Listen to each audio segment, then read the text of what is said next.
కైకలూరులో మళ్ళీ మొదలైన diesel petrol కష్టాలు. ఈ రోజండి సండే నైట్ టైం తీసిన వీడియో అనమాట ఇది. చూసారా మనకి కైకలూరు రైల్వే స్టేషన్కి వెళ్ళే ఇక్కడ నుంచి బాగా లైన్లో కార్లు, బస్సులు, వ్యాన్లు అండ్ మనకి స్టేషన్లో అయితే మొత్తం అన్ని బైక్స్ అనమాట. ఒకవైపు బైక్స్, ఒకవైపు ఈ వెహికల్స్ అన్నీ. డీజిల్కి బాగా కొరతగా ఉంది. మా వారు 3 days నుంచే అంటున్నారు డీజిల్ లేదు మనకి, ఎందుకంటే ట్రాన్స్పోర్ట్ కదండి. కైకలూరులో పరిస్థితి నౌ ఇలా ఉందన్నమాట.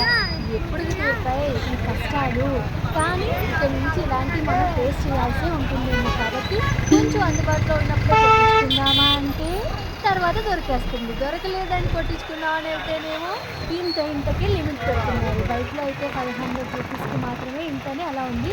పోలీస్ వారు అయితే అందరినీ హెచ్చరిస్తున్నారు, లైన్లో రండి. ఎగ్జామ్ మామూలుగా అయితే ఈ ఒక్క బంకే నేను ఇప్పుడు ఓపెన్గా ఉండడం చూశానండి. ఏలూరు రోడ్లో ఉంటుంది, అక్కడ ఒక బంక్ అది క్లోజ్.